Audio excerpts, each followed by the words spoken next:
Hi, Erev Tov. Ani David. Good evening. My name is David. I'm with myhebrewmentor.com, creating a series of instructional videos to help teach people who are interested in learning how to read biblical Hebrew.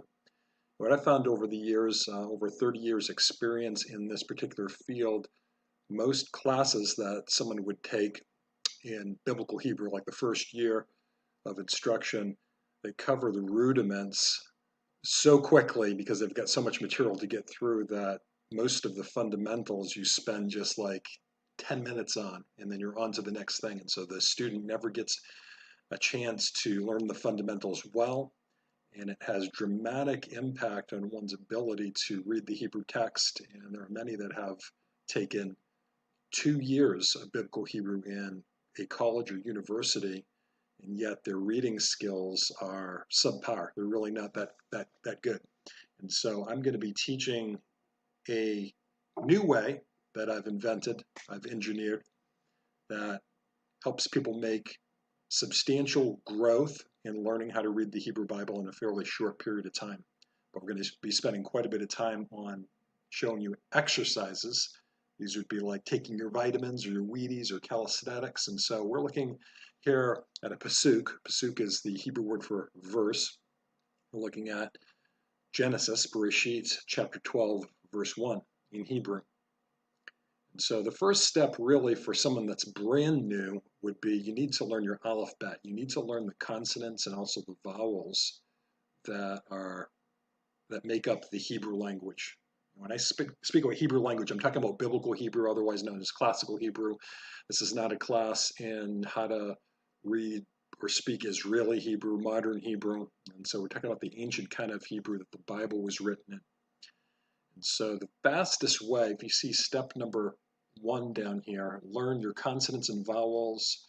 The best way, honestly, is by using flashcards until you can say them at a good speed without hesitating. And so I'm not going to take the time during this brief video to introduce each of the consonants, their names. There's many good products on the market, mostly free, that if you want to do that, you can learn that. And so I'm assuming those that come to this lesson, you already have a pretty good sense of the consonants, the sounds that they make, and maybe you know some of the vowels. You might not know all of the vowels. And so the exercise I'm going to explain during this video is specifically, it's called a consonant and vowel sprint. You can do a consonant sprint, you can do a vowel sprint, and you can put both of them together and do a consonant and vowel sprint. And so that's the first thing that I teach my students, is to practice their consonants and vowels using this exercise until you've got it down pretty cold, and then you're ready to go on to other things such as syllabification and the rules of shva and where to put the correct Masoretic pauses so you have your punctuation in the right place when you're reading. And so the consonant sprint goes like this. We're going to be saying the name of the consonant. The first consonant here in this pasuk is vav. This is the word vayomer. Vav, and vav says v. It makes the v sound. And so I use a little bit of a rhythmic tone, almost like chanting along. And so it goes like this. Vav says v. Yod says ya. Aleph says nothing. Aleph and Ain are silent consonants. I know it's a kind of a weird concept for modern language people, but these used to have a very faint guttural sound to them, but no more. They are actually silent. So they just take on the sound of the vowel. If a vowel appears beneath them or above them, that's really the sound it's going to take. It's going to take on the vowel sound. So for the exercise sake, when we run into Aleph or we run into Ain, I don't see any Ains in here in this verse. They are simply going to, we're going to say, Aleph says nothing, Ain says nothing. Okay, let's continue on. Mem says m, Resh says ra, Yod says ya, Hey says h, Vav says v, Hey says h, Aleph says nothing, Lamed says l, Aleph says nothing, Vet says V. Resh says Ra. That's a tough one for English speakers. It's known as a guttural. Resh most of the time is pronounced back of the throat. Almost like you're gargling salt water, you get a sore throat. Resh, resh. So try saying the R sound, but as if you're gargling with some water, warm water, to get rid of that sore throat. So it's not resh from the front of the mouth, it's the back of the throat, resh. In other places, resh has a more of a trill sound, almost like a Spanish language way of saying the R sound. Resh, like that in other places. Okay, so let's continue on. Mem sofit, that's a mem that appears at the end of a word. There are 5 final forms of words called final forms, or in Hebrew you call it sofit. They're at the end.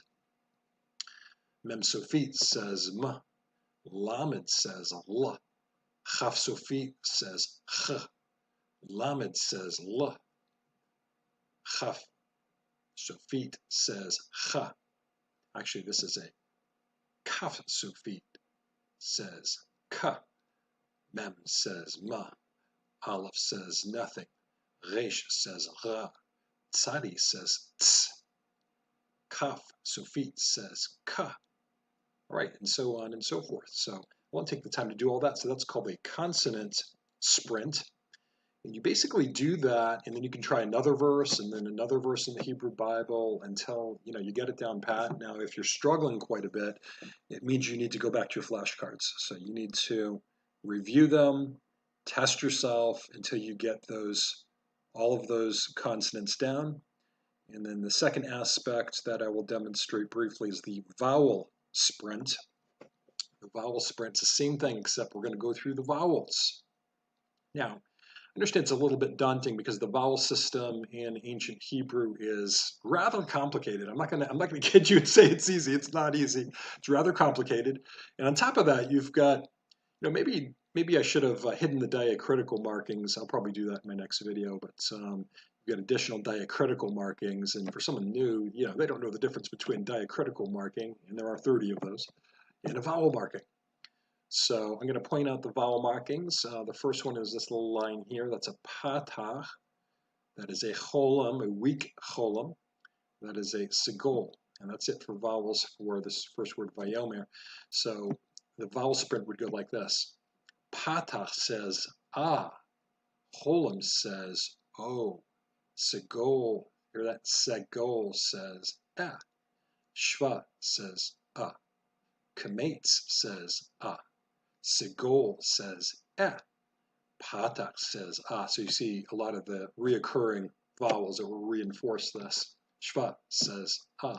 And I understand some of the shvas are silent, but for argument's sake, we're not going to get into it on that level. Is the shva silent? Is it vocal? We're just going to call it like it's making the ah sound because that's the sound that the vocal shva makes. It's a quick ah sound. All right, Sigol says eh. Okay, we're going to ignore that one. Shva says ah. Kametz says ah. Notice the kametz, when it appears in a final form here, it is up higher. You notice the kametz here is down low. You have the bass line. When it appears in a chaf sofit, it's right there. All right, mem says ma. Oh, I'm on to consonants. Back to vowels. Seri says a. Patach says ah. Shva says ah. Shva says ah. Kametz says ah. Okay, so I think you get the point there. And that is about it for today. So number one, you want to learn biblical Hebrew, get yourself some flashcards, or you can watch videos online. I don't even know who to recommend. There's like thousands of good resources, references. Bottom line, you need to learn them. And you need to learn the names, and you need to learn the sound that they make. And some people would say, oh, don't waste time learning the names. Well, the problem is if you have problems, you need to ask for help from someone. What are you going to say? I need help with, what does that one with the squiggly such and such look like? You got no reference point. So you need to be able to say, I'm having problems with the mem. I'm having problems with this letter, with that letter. Okay, so I'd encourage you all those that are learning Biblical Hebrew, you want to learn to read the Bible in its original language, which is an awesome goal. And I totally identify with those that have a real passion for that. I share your passion, but many of us, we're going to need a little help along the way, and that's an understatement. We're going to need a lot of help. And so that is my lesson for today on consonants and vowels. Finally, I'm aware there are a ton of people who feel called to learn Biblical Hebrew, and they are frustrated by their lack of progress. I would say if this is you, I currently have spots available for those in need of mentoring in Biblical Hebrew. Please come visit me at myhebrewmentor.com. Take the 5-question Hebrew self-assessment at the bottom of the page. You see the big red button. Click on the link beside that, and you'll take your 5-question assessment, which will give me a general sense of where you're at. And then that will give you access to schedule your one-time complimentary 15-minute one-on-one with me in a Zoom call. And we can talk about your dreams, your goals, your hopes, how are you going to get there, and then we can discuss different options that may or may not work for you. So thank you for watching my video, and I am planning on putting up lots of these. We're going to be going through the Hebrew Bible, beginning with Genesis 12. Why Genesis 12? Because everybody starts with Genesis 1, and then they poop out around chapter 3, and they give up on their whatever they're trying to do. So we're not going to do that. So we're going to start a little bit further into the text. It's pretty exciting. It's the life of Abraham, Avram Avinu, our father Abraham. All right, we will meet you guys around the corner. Shalom, shalom, lahitra oats.